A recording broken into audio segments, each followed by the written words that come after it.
Welcome back, my friends, to another episode of the Dental Marketing Secrets Podcast, where we provide actionable tips and tricks to help you grow your practice, serve more patients, and leave a greater impact.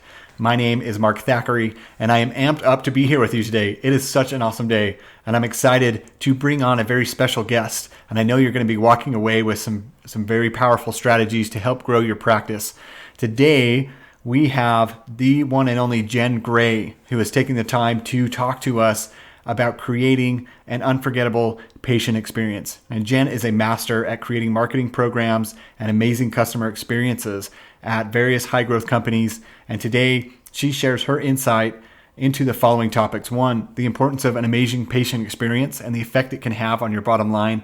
2, how to get started when it comes to creating an unforgettable experience. And finally, 3rd, how it can result in new business via referrals, as well as expanded business from existing patients, and ultimately in increased patient loyalty. So grab a pen and paper. You are going to need it.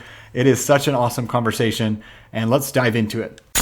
What do you get when you combine simplified practice marketing, proven ROI strategy, and Van skate shoes?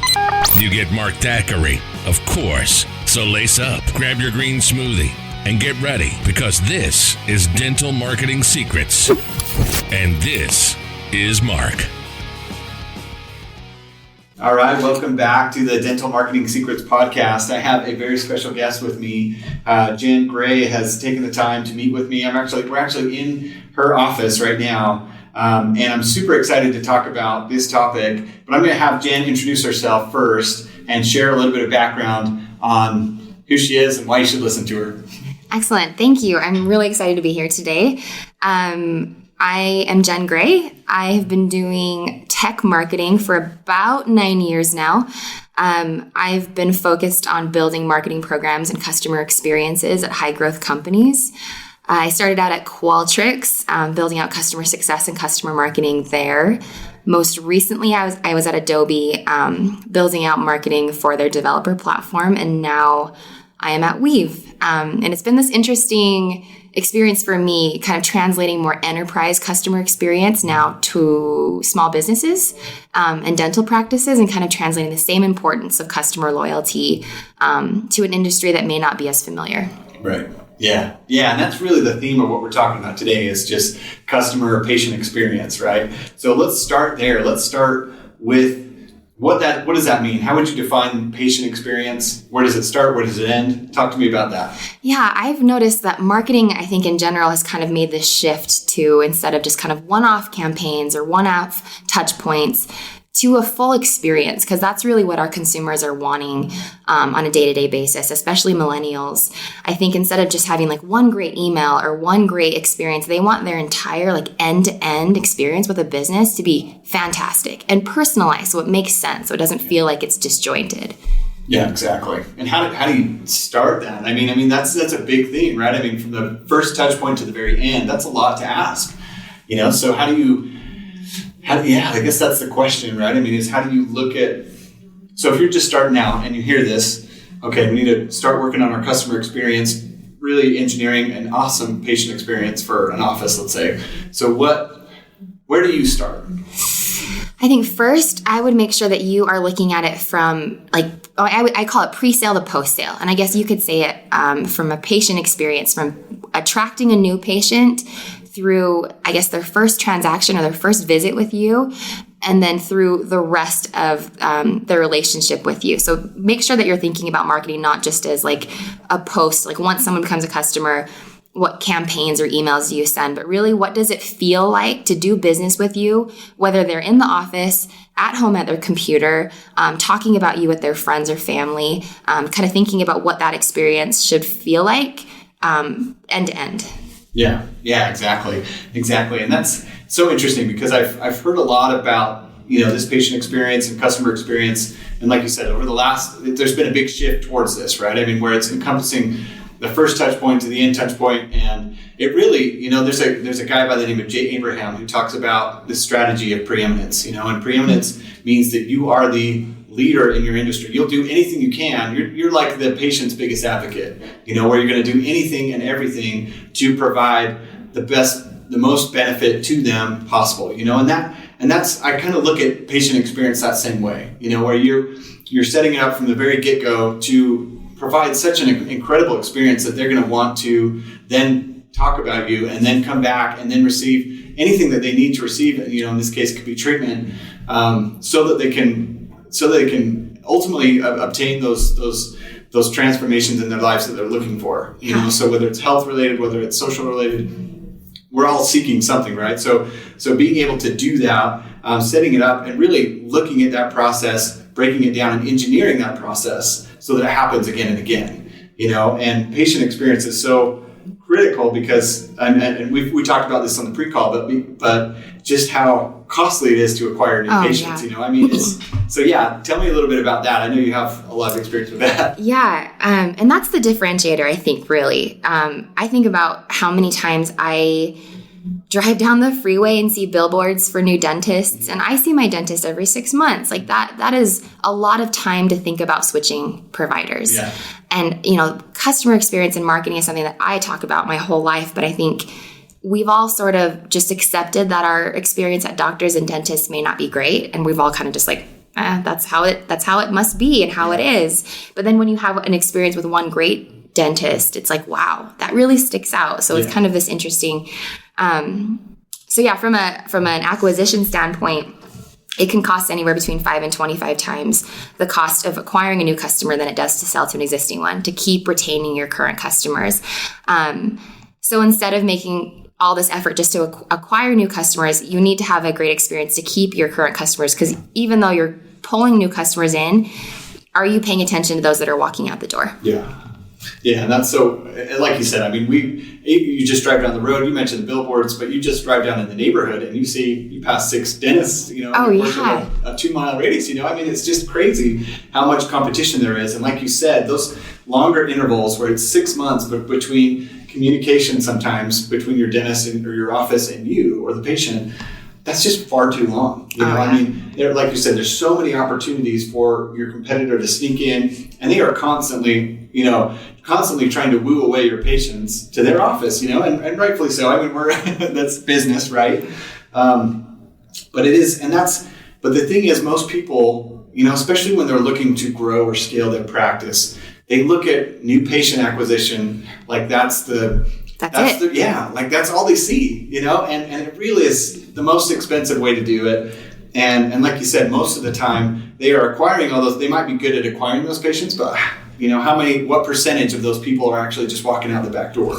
And I would say, don't overestimate how loyal your customer base is. I think this new generation of consumers, especially millennials, aren't very brand loyal.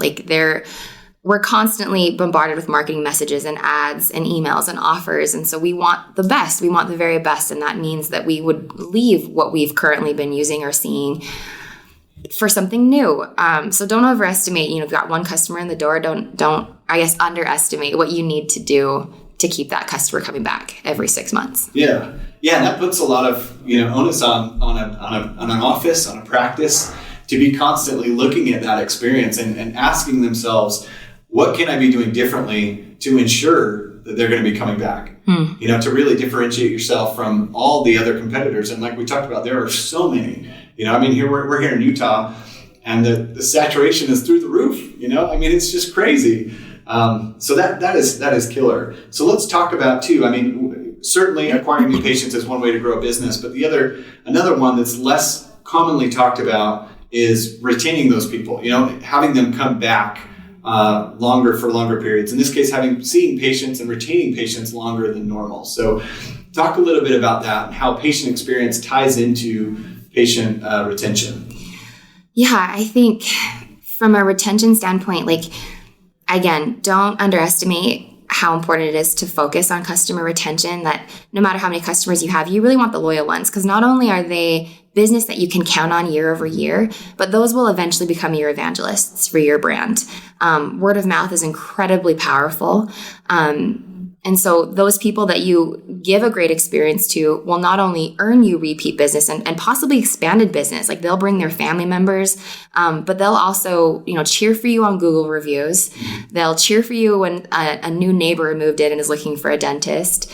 So I think that will yield you that small effort in creating, a better experience will yield you higher results than all of your efforts in acquiring new customers. Yeah. 100%. And the bottom line is crazy. I mean, when you look at the actual numbers too associated with retention and increasing retention, I mean, that can lead to increasing profits by, what was it, 25 to... Oh yeah, what was that stat? It's like 25 to 95% increase in profitability. It was increasing customer retention by just 5% can increase your profits by 25 to 95%. Just 5%. So just a small pivot in what you're doing. Yeah. That is tiny. But yeah, for most practices, when they're looking to grow, they only look at the new patient side. In reality, they should be looking at all these people that have already overcome that risk, from a patient's perspective, to come into your office, to be seen by you, and to, open your mouth and let, do all that stuff, because it's, as a consumer, that's very risky. When we're trying something out, we need to feel like, hey, we're making the best decision possible. So these are patients that have already overcome that barrier, and now you have that tremendous opportunity to keep them coming back. And then, like you said, to build on that and not only get referrals, but even expanded business. I love how you put that. And then to create these people, or to render them as evangelists. That is so powerful. And then you amplify that with social media and all these things. I mean, the effects can be astronomical. Really. I mean, it's really exciting. So that's amazing. So one of the things too we talked about as well before was, when you're looking at your practice and there's people that are, we'd say we have patients coming in, but we also know that there's some leaving out the door. That those are indications of possible, experience gone wrong. Where we have gaps, we have leaks in the system, and that's why people are walking out the door. So those are, is that accurate? I mean, that's already past the point. Like, we can't bring those back, or how would you talk about that? I mean, I think truly though, once you start seeing churn or customers leaving, you probably failed them 6 months ago.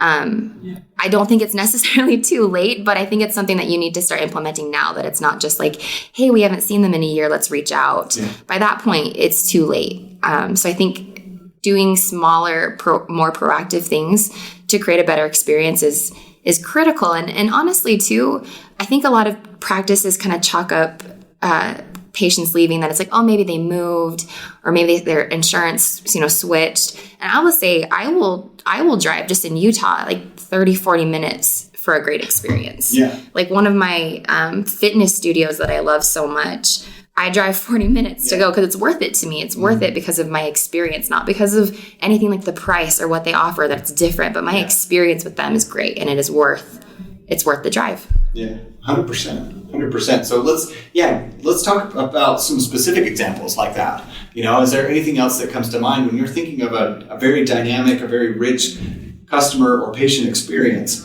What else comes to mind? What are some companies that immediately pop into your head when you think about patient experience? You'd ask me this, and I've been thinking about it all morning. I think when I looked at all the places that I visit frequently and that I truly love, I think it comes down to two things: that my experience with them has been personalized, and that it's integrated. And I'll kind of break down what integrated means. So, for example, the fitness studio that I go to, my first visit there, it was the first time I'd been. I was referred by a friend. Again, referrals, very powerful.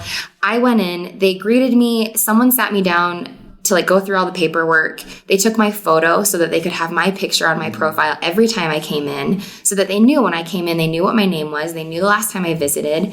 After my appointment, or my session, they said thanks for coming, what was the highlight? I think they posted about me on their social media stories, hey, this is a newcomer, what did you think? I got an email when I got home, as a welcome email, hey, welcome to this family. I got a reminder to come back. And then later that day, I got a text that said, hey, you're probably really sore. Make sure you're drinking lots of water today. And for me, that was incredibly personalized and integrated. Whereas I got an email, I got a text, but it wasn't spam. It was things that I needed. It wasn't just hey, schedule your next appointment. It was relevant. And I think those kind of follow-ups are really interesting. And it's something that even dental practices could do too. After a very large surgery or procedure, check in at night and say hey, how are you feeling? Can we do anything for you? And I think that really helps solidify my loyalty and my experience. Yeah, and it just demonstrates that they are totally invested in you and your success. You know, it's not about them. Like, it takes all the focus off them and puts it squarely on the patient or the customer. Yes. You know, and that's where it needs to be. You know, and that's why people feel so loyal to them, because they're like, well, they're looking out for me. You know? I mean, yeah, and those are simple things, like you said. I mean, simple text. It just says, oh, how are you feeling? You probably wanted this. I mean, how many characters is that? That's like, it's like a tweet. Right? It was nothing. Yeah. And I think that's something you can do as well, is sort of put yourself in your patient's shoes and walk through how everything feels. That's really how it comes down to. Like, what does it feel like to get a bill? Yeah. Did you get a bill mailed 90 days later with an already late sticker on it? What did it look like? Was your logo on your bill so they knew it was coming? Like, was it personalized? Did it say like, hey, Jen, you have a bill due? What does your front desk staff say when greeting a new customer? Like, it's not so much about activities, but it's the feel. It's really the experience of how does it feel to walk in your office? How does it feel to park in your parking lot? Yeah. How does it feel to pay my bill? How does it feel to get a follow-up email or text? Yeah. No, and I love what you said. You said walk through everything as if you were a patient or a customer, and that really requires you to be totally objective as possible, of course, but just be open to anything that may come up, so if you're going through, whether it's a bill, whether it's going through the actual procedure, sitting down in the chair or the welcoming, whatever it may be, look at that and be open to change, just auditing everything that's going on in your business so that you can then look at it and improve it along the way. Yeah. So I think of one of the companies I always think of is Disney. Does a tremendous job of this. They write books and books about Disney and what they do, but they are in the business. I mean, they're not in the business of amusement parks. I mean, they're in the business of, to them, creating magic. Like, that's what it is. Like, that's what it's all about. And isn't that a cool way to look at it, where they give people the freedom to do what they need to do in order to make that happen? That one is a whole other topic that could be dived into for hours on end. But so we went down to Disney World with our family. We had 3 girls at the time, and one of our girls, we actually went with Make-A-Wish, because one of my girls has cancer. And she's doing really well. So like, she's health-wise, she's doing tremendously well. But this was back when she wasn't doing so great, and so we went with Make-A-Wish, and this would be true even if we weren't part of Make-A-Wish. But when we went down there, the staff, like you said, I mean, talk about a personalized experience. They come in, they know exactly who you are, they know where you're going, they know what you like. And I remember when we first sat down for breakfast the following morning, and they had the chef would come out, and they knew all my daughter's names, and they'd be like, so Ruby, what do you want today? And she picked something that wasn't even on the menu, and she's like, no problem. 10 minutes later, it's out on her plate. Magic. Magic. Exactly. Magic. There's no other way to explain it. But just, and things like that would happen constantly, day after day after day. And I was talking about the same topic with a gal that I work with, a client, and she was talking about her experience when she was down there, and they had the fireworks at night, and she was out watching them with one of her kids. And someone said, oh, how was it afterwards, after the fact? And she said, oh, it was great. One of the staff actually was like, how was it? And she's like, oh, it was great, except for I couldn't really see. There was this little tree. The next night, that tree was gone. I know, right? I mean, talking about going above and beyond, I mean, immediately, not like we'll file that away and eventually get to it, but while they're still in the resort.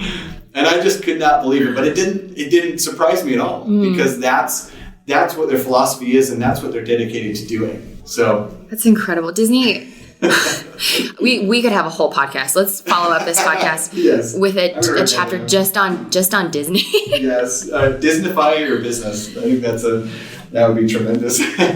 But let's look at the alternative side of that. So what are some examples of an experience that's lacking, a poor patient experience? Because I can think of, I'll start, and I had one a couple of years ago, several years ago at this point, and I went in and everything was going on great. If I look back on it, the whole experience wasn't bad, but there were key points where I just felt totally underappreciated, like I wasn't even there, like it was not a waste of my time, but just that they didn't really care that I was in the chair, I mean, and they clinically were fine, everything turned out great. It checked all the boxes. Exactly.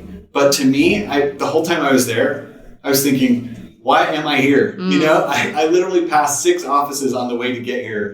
I don't have to be here, you know? And so they just dropped the ball on a couple of things. And it's not like they were busy and there was no explanation. There was no expectation, you know, to start off that, hey, we're going to be a little behind, or you're going to be waiting for a little bit while this numbs up. There was none of that. And there was no apology. And so I left feeling like I'm never coming back. And I never did, you know, and they called, I think, once to see, and apparently they didn't care if I was gone, you know. Of course. Or they're just focused on too many new patients, but by that time it's too late. And you probably moved on to another provider. I have, you know, and so I now go to a place that for one of my clients, and they do tremendous work, you know, and it's different. It's like you were saying, where they go follow up, they take the time, they set expectations right at the get-go, and they say, hey, this is, because I just had a treatment done where, you know, I had an extraction, a bone graft in preparation for an implant.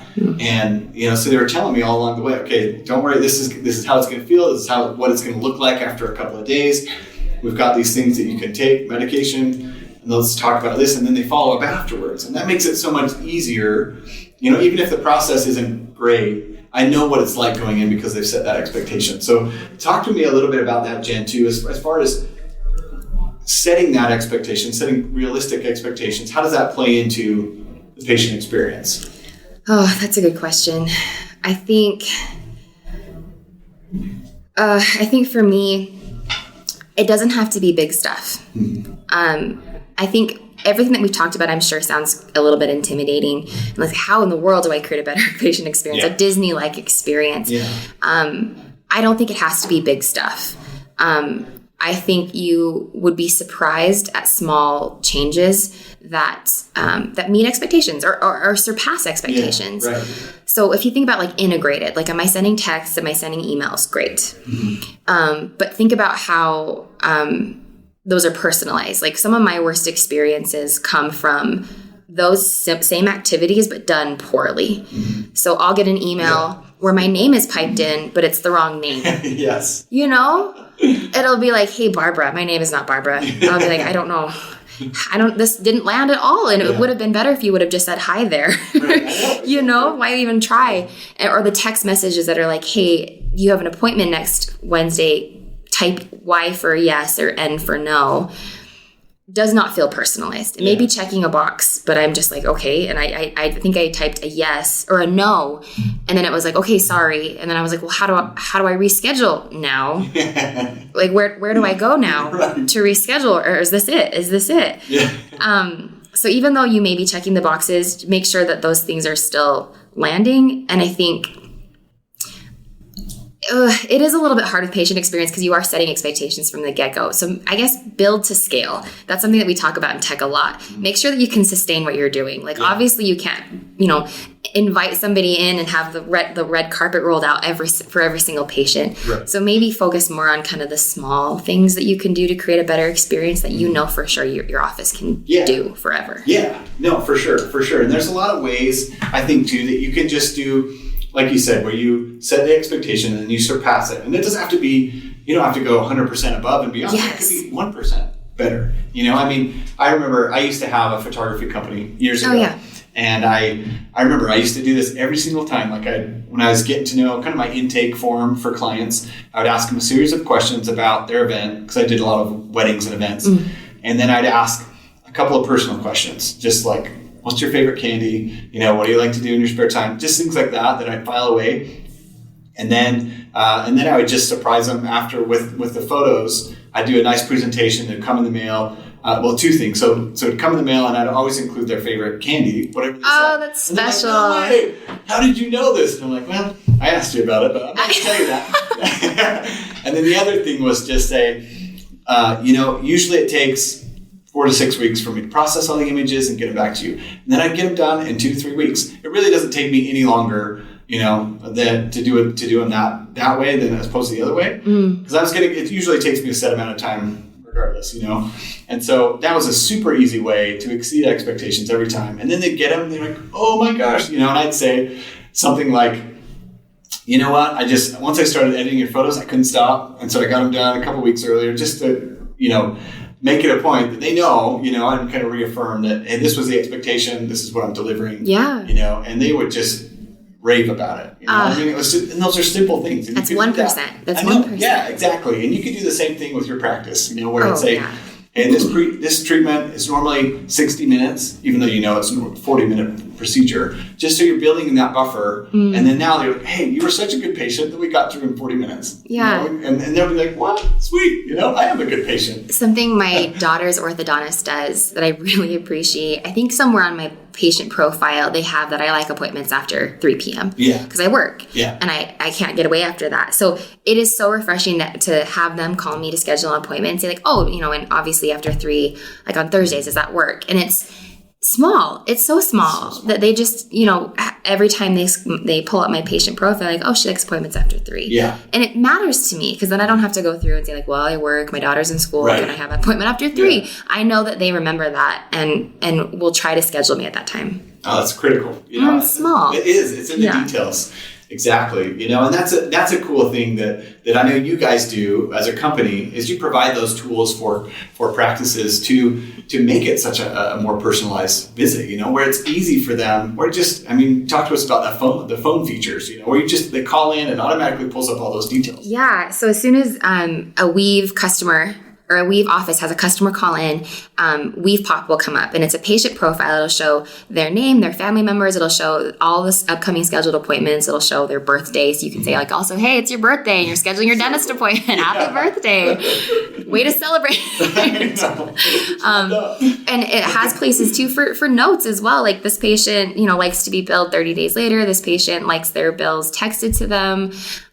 Just so you can remember those preferences. So you don't have to the customers don't have to keep repeating themselves because that also makes you feel kind of lost in the shuffle when you're like, man, I have told you this 4 times and you forget. And that makes me feel not as valued as a customer. Yeah. Yeah. And that's so cool. So that's something that Weave offers as a service, but you can do it yourself. I mean, if you're just creating a system whereby that you can, like Jen was saying, where it's scalable, that you can do time and time again, you know, and that's those little things that will make a huge difference to your patients, but also to your business when you're thinking about it. Because we're trying to improve that retention and increase your profitability, your profits by anywhere from 25 to 95%. Like that is amazing, you know?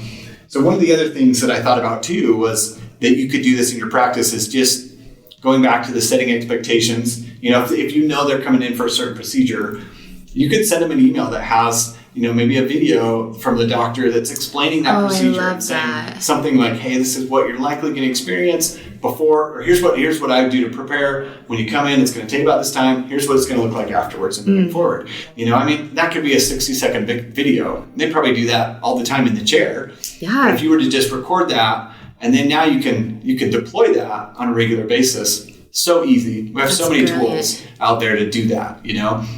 So it's just taking the time to really develop out these different pieces of your patient experience process. So anything else you'd add to that? Yeah, I think maybe if you'll let me, I'll dive kind of tactically into some more examples. Yeah, I'd love to. I think, again, and I've seen a lot of these webinars or podcasts too that talk about patient experience and customer experience, and it seems so like pie in the sky. Yeah. It's like, now, what do I do now? Like tactically, yes, it is. So tactically, I mean, just some things that I've seen and experienced and even done in my, is I think first, and I'll kind of put you through like what I do from a marketing perspective. I think about what our go-to-market strategy is first. So I would define this as what is your business value? What differentiates you from your customers? So maybe it's because you offer later hours, because you want to accommodate working professionals. Maybe it's because you have a very good location. Maybe you're great with kids. Like double down on that and everything that you say and everything that you do and all your marketing materials of what your differentiator is. And I think another piece too, don't underestimate your channels. So like, what are your social channels doing? Email, something you could do today that has always gone over well with me is a welcome email. I love a welcome email. Such a good idea. Right? And it can be so personalized. Like I see my dentist 6 times or every 6 months, and my mouth is usually preoccupied, so I don't really get to chat with my dentist at all. Right. So a welcome email of like, hey, I'm your dentist. This is where I went to school. This is what I like to do. Here's my front office staff. Here's who you'll see. Like, welcome to the team. I think are incredibly personalized and offer a great experience. Well, that's such a good, easy way, like you said, especially if it's done in like a video format or something like that, where you're saying, hey, let me introduce you to our family, and then you go into, like you're saying, all your key differentiate, your competitive advantages, to really make sure that they understand and recognize that, because that's going to help them become those ambassadors for you and your practice, and I think it's an easy way to inject some personality too, and like you mentioned, you said, having the doctor or having the team members maybe mention a few of the things that they're interested in, because trust is built on shared interests. And we're humans. We're humans. We want to connect with other humans. And I think we forget about that. Like, I want to know, what you like to do, what your family's like, why you like being a dentist. Yeah. I want to know who's going to greet me when I come to your office. I've seen a cool, some videos from some fitness studios that do like office tours on social media, like on Instagram, they'll do kind of like just like a video, or on Facebook, just like, here's our office, like, just so you can get a better feel for your experience, that you feel a little bit more loyalty to. I think those are really small things that you can do. Oh, totally. Because you want them to feel comfortable. You want them to feel like it's familiar when they come to your office, and that's easy. Another super easy way to do that. I love that, because one of my clients has lots of things, and a lot of more practices are doing this now, but where they'll have coffee, they'll have a Keurig or whatever that's called. Where you can make your drinks, and whether it's coffee or hot chocolate or whatever, and they have fresh baked cookies. So just going, and you could that would get me. Stuff. I know, right? Where is that? Who is that dentist? Because I need to find that now. Well, it's things like that, showing them around. I love that idea of a tour, because you're getting that personal interaction with whoever's doing the videoing and the narrating, but you're also seeing visually, okay. And really providing some context. So when they get into the office there, and here's the drinks over here, here's the bathroom, here's the kids' play area, whatever, just so that they're comfortable. Yeah.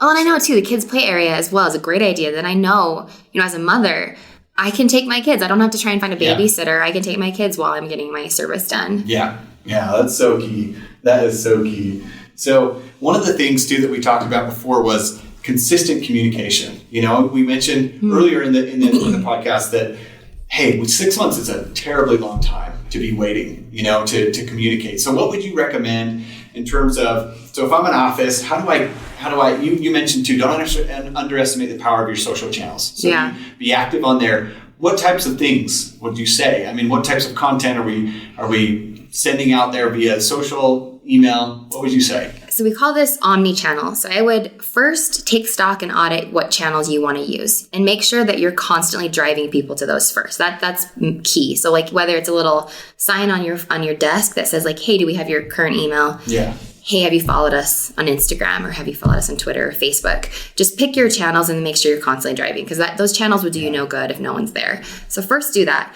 I think second, email marketing, I think, is incredibly powerful. But as a marketer, I know there's a very thin line between good email marketing and spam, where I will delete you immediately. So with your emails, make sure that you're not sending I would say once a month is probably plenty, maybe even less, but make sure they're relevant and timely. So good emails I've seen from a salon that I like is they do seasonal facials. Yeah. Like I think in the fall they did like a pumpkin one, which I think is incredibly fun. Yeah. But then it's timely. It's like, hey, we haven't seen you in a while. We're doing this special. We'd love to see you again. Then I'm not like, oh, if they're just spamming me. It's like, oh, they do have a new facial or a new special. I get a fun email from my dentist around Halloween. It's like, here are 5 tips for avoiding cavities around Halloween. Yeah. And that's, there's really no, it's not too salesy. They're not trying to sell me anything. It's just like, hey, we're your dentist. We're looking out for your teeth. Even when you're not in the office, we're looking out for your kids' teeth. I like we miss you emails. Like, I don't know if you've heard of Duolingo to learn a new language. I start and stop constantly. And I love sort of like the emails that I get that it's like, so hey. You're always getting those emails. Always. They're like, hey, Jen, we started this 3 months ago. We miss you. But kind of we miss you emails. And then some good ones too are getting feedback. So I like getting surveys and like NPS surveys or feedback forms. I think those are timely too, that it's like, hey, we've been a customer for 6 months. How's it going? Like, how's your experience with us? Do you have any suggestions for improvement?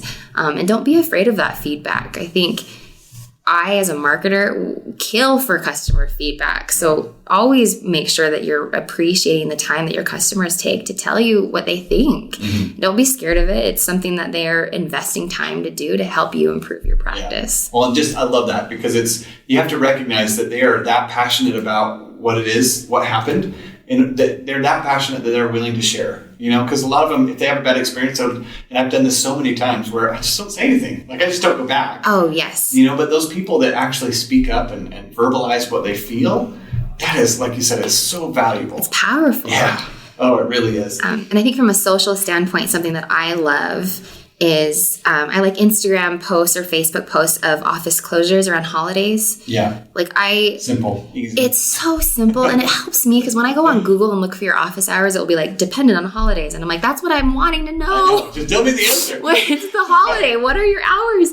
So just a post that's like, hey, just a reminder, we'll be closed on Tuesday and Wednesday. We're taking patients on Thursday. Like, that's simple. It's relevant. It's timely. It's valuable. Yeah. Yeah. So good. So many things in there. So I wrote a few notes. One, I loved what you said. It's pick your channels. You didn't say be on all the channels. Don't be on all the channels. So you gotta understand, and that requires an understanding of who your patients are, really. Where are they and where do they hang out? But also maybe even where am I best suited? Where do I naturally, what lane do I naturally filter into? Do I like Twitter? Do I like Facebook? Do I like Instagram? Whatever. So understanding that, but also I love what you said about emails and personalizing the content, So because there's so many tools now where you can segment your patient list or your customer list, so that then now only a specific group is receiving an email about dental implants or, about cleanings or about whatever, you can make it so that they're not just general emails that go out to everyone. Masses, they have no relevance to that person except for the 1%. Right. So taking the time to invest in those tools or do it manually so that you're not spamming people, because that's the way it's looked or perceived as when it's not relevant. When it's generic, I will unsubscribe in a minute. Yeah. Because it wasn't helpful to me. And my inbox is already too full. I know. I think we all feel that way. We're like, that's the first thing we do in the morning is we go to our phone, check the time, and then we're like, delete. I can delete all these. And then you feel good about yourself. You do. Yeah. No, that's so true. So we've talked a lot about patient experience. I just want to recap the big takeaways, like the big benefits rather. Okay, so investing the time, because again, it can feel very overwhelming when you're looking at all these things and you're looking at, from the first contact to a patient, to getting them into the office, everything in the office, to afterwards, continual marketing afterwards and messaging. That's a lot. Okay, yes. But let's talk about, I just want to reinforce the benefits. So talk to me about that. As we touched on them a little bit, but reviews, referrals, expanded business, we got to go over that again because it's so crucial. So most companies, I feel like, and businesses spend most of their marketing budget on new customer acquisition. Yeah. I think if you were to take 5% of that budget, 5% of that effort, and invest it into customer experience and retention, not only are you getting more profit because you have customers that you can count on to keep coming back, but then like you said, turn those customers into new patient acquisition marketing. That's completely free, pretty much, is having people give you social proof, write you good reviews, and refer their friends and family. Like, that is, I would argue, the most effective new customer acquisition money you could be spending and effort. And it's killing two birds with one stone. Yeah, 100%. Especially when you're a small business and you don't have a lot of time and resources and people to do these things. Make sure that you're investing in the biggest output for the littlest effort. Yeah, exactly. We did a podcast a couple episodes ago on referral generation. Oh yeah, and that's exactly right. I mean, it's something that you can. It's one of those levers that if you just push in the right direction, it can open up a floodgate of patients. And all those patients, even if they don't become actual patients or they're just leads or referrals, they're generally so much easier to work with. Yes. Higher trust value. They negotiate less. They don't, they're more consistent with their appointments. They tend to accept more treatment because of the trust level. They're not late. Yeah, no, all those things. Yeah. And they refer more people too. So it's so critical. Something small that a photographer I worked with recently did, it was super small. I think she just posted on Instagram and said, hey, if you have worked with me in the last 6 months, write me a review on Google and I'll enter you to win a $50 Amazon gift card.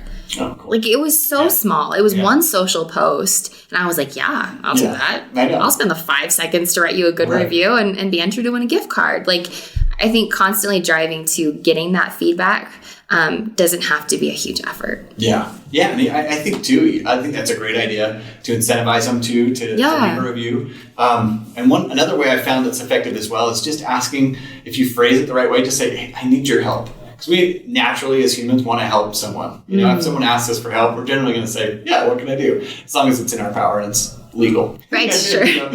But I found that to be very effective, but I also like incentivizing them as well. So, those are 2 great ways to do that. I'm going to use that tip, is asking for help. Like, if you're asking for feedback or a survey, just like, hey, we need your help. We want to improve. Yeah. I think that's incredibly human. Yeah. I know. It's more intrinsically motivated. Yeah. To come out and be like, no.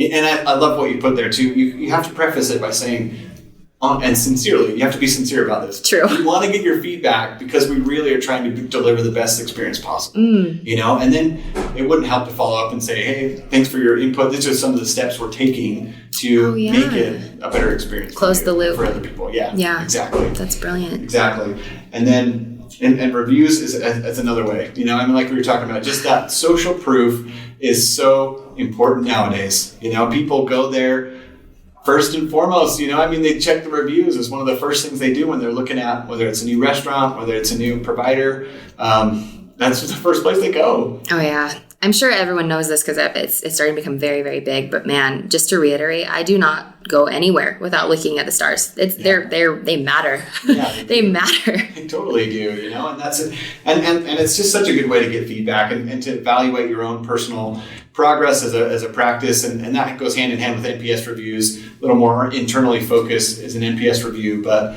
both are equally valuable.